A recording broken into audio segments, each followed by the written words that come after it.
Okay, kids, episode number 4 here. This one regarding the actual interview process. What questions to ask, how, what data to gather. So you've got a family friend, you got a niece, nephew, a brother, aunt, uncle, whomever that's a realtor. Should you interview them just as you would anybody else you're considering for the job? Probably.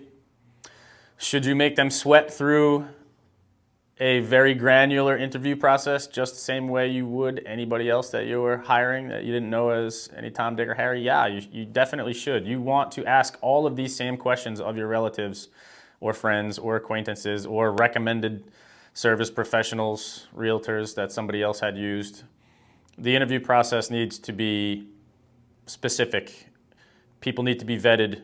It's all well and good to want to keep a potential real estate commission in the family or in your circles. That's a noble thing to do.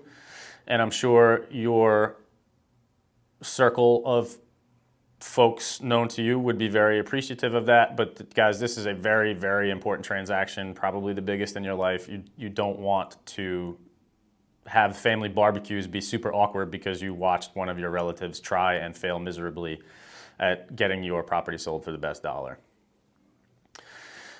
Moreover, listen, you wouldn't marry somebody without dating them, right? Could you potentially hire a realtor just based on internet research and study and trying to learn about these folks on whatever platforms you're able to gather data on by yourself without seeing them in person? Yeah, you could. But marrying somebody before dating them, usually ends in disaster. We can look for examples of that all over the planet with arranged marriages, etc. Anyway, going off on tangents here. So what questions to ask of your relative, acquaintance, recommended realtor, or whomever else? We talked about experience. Experience in your local market is very important, however. Here in Rhode Island, we can use as an example, each town, each very local municipality within the state, very different regulations, laws, things you need to provide to actually conduct a real estate closing differ in every town. There are different methods for arriving at the same information in every town. And your realtor needs to be, again, especially here in Rhode Island, they need to be proficient in them all. Why, you might ask? Listen, if I'm looking to hire a realtor that's selling a house in Lincoln, why do I need them acquainted with the regulations in Smithfield? Well, because if the buyer's coming from Smithfield and they're acting as if they're going to be conducting a purchase in Smithfield and they're in Lincoln, there's going to have to be some communication with the buyer on the other side, the buyer's agent on the other side, that if they don't have the correct information because they're used to another municipality, they're getting it from you so that we don't have any hiccups. Let's talk about type of agent. We talked all about different experience with different types of transactions, commercial property, single family, multifamily, et cetera, et cetera. But how about just simply buying and listing agents? If you're looking to sell a property, it's very likely that the agents you're interviewing have become specifically talented in servicing either buyers or sellers. And they come with a whole host of different problems, different considerations, and it's probably in your best interest to look for somebody who specializes in selling properties rather than helping buyers. It's important that whomever it is you're hiring understands the process from both sides. So I would encourage you to have somebody who's done both in volume, but specifically somebody who is talented in listings. Now let's talk about data. Again, we talked previously about it should be very easy for whoever it is you're interviewing to provide data to you about themselves.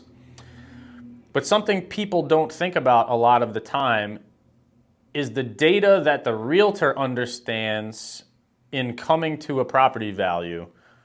Why wouldn't we, as real estate professionals, want you to have the same information we do about value of your real estate asset?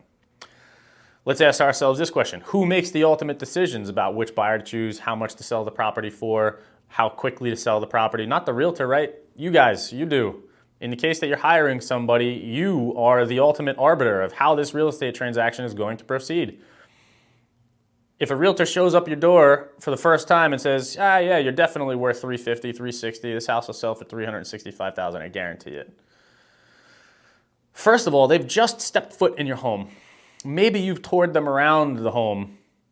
Did they then take careful notes and go back to the desk to revisit the comparables and really make apples to apples comparison on value? If they're giving you the price prescription right there on the spot, no, they haven't. How much could that possibly be worth? It's fine and appropriate and good for you to have trust in your real estate professional. And that is something that I personally and professionally want to build inside of you.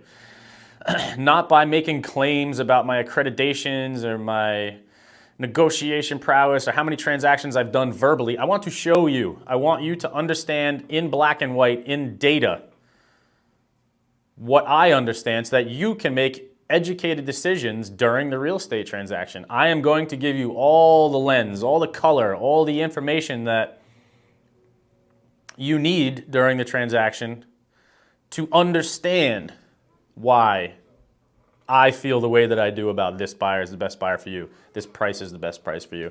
This speed of transaction is the best for you. Me having that knowledge alone isn't enough.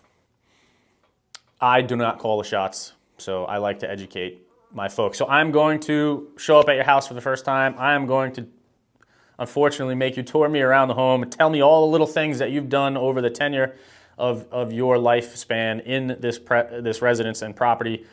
I'm going to take careful notes on everything you say, and then I'm going to come to the next meeting with you with all of the data. I'm not just going to tell you about the data I found. I'm going to show it to you. And in so doing, help you understand what I know so that you can make the same decisions I would, so that we stay on the same page and we make the best decisions for you. Marketing. We talked about this ad nauseum. Realtors are not created equally. You are probably tired of me talking about how ruthless we are. Listen, the squeaky wheel gets the grease. If I'm not constantly up the rear ends of every advertising platform where I'm syndicating your data to, making sure that it's airtight, there are no errors, we're not doing any misrepresentation. If I am not advertising your property on all the social media platforms and farming engagement from the social media users so that they are commenting on your property, rating your property from 1 to 10. If I'm not doing all of the things that are possible in marketing your property, how could I possibly hope to get the best dollar for it? Guys, not everybody has the time, the bandwidth. When you're working with individual realtors, it's not possible to do this all on your own. It requires, in a lot of cases, whole teams of people dedicated just to marketing, and whole teams of people maybe just dedicated to specific portions of marketing, like just social media or just syndication, just SEO, SEM.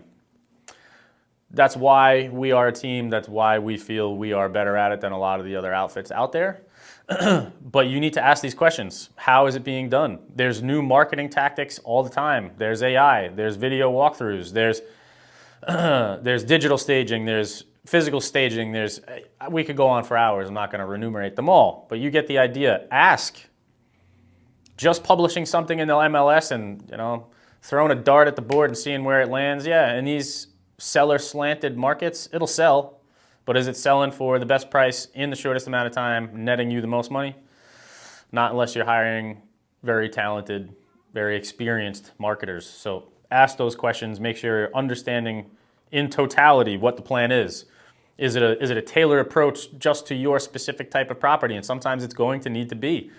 Guys, like the commercial transactions a lot of times come from me picking up the phone and calling other commercial brokers that I know have really solid business acumen, because the commercial owners who are looking for new business opportunities, they're not all the time out there trolling LoopNet trying to find the best property for them. They're relying on their own professionals, their realtors, their own teams, whatever the case may be, to find these places. And if those teams are busy too, they're looking for me to pick up the phone and call them and put it in their ears. Transitioning certain inquiries to other properties is another huge piece of what we realtors do. Whether you're a single family property owner and today's market is really slanted in your favor, or you're a commercial property owner and you own a strip mall, having a realtor with other inventory like yours is a gigantic leg up. We don't have to then wait for buyers or tenants looking for that specific type of property to find us on the internet. I've already got them in my back pocket. I can just call them. The second we have the conversation, we're gonna list this place. I'm calling them like, hey, this is coming to market on such and such date. You better get your butt to that open house, or let's go show this immediately and see what kind of offers we can generate. Really shortening the amount of time that we have in trying to find the perfect buyer for your property is going to save tons and tons of money, and it's important to ask these questions as well. Look at the inventory. The number of transactions recently is also a big deal. People's lives ebb and flow. The lives of real estate professionals ebb and flow. If you are interviewing a previously very, very prolific realtor who just had his 4th baby and they're all under 4 years old, that person's tied up. They don't have as much bandwidth as they used to. And I'm not trying to beat up on people with families, of course. I'm one of them myself. But we need to make sure that there are systems in place to allow this individual to continue to have the bandwidth necessary to perform as they always had. Has somebody come back from a long stint off of actually being a very prolific real estate agent? Have they done a few transactions recently, but none, in the last 10 years that they've held a real estate license? You can dig into this data and ask for it. It's not and should not be difficult for a realtor to provide.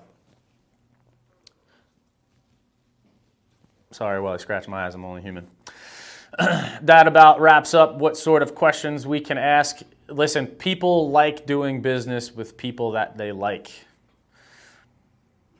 You can't please everybody as a realtor, and you're not going to line up with everybody, but it's really important that you meet with folks, you ask them questions about themselves, not just about their business history, what they like what they do in life, hobbies, Get involved with people on a personal level too, and you'll find that you'll make connections with folks in a human fashion rather than just data-driven. I know I talk a lot about data, but it's important to be people too. So make sure you're doing that part as well. Get to know folks, and we'll see you on the next episode. Like, subscribe, share, deuces.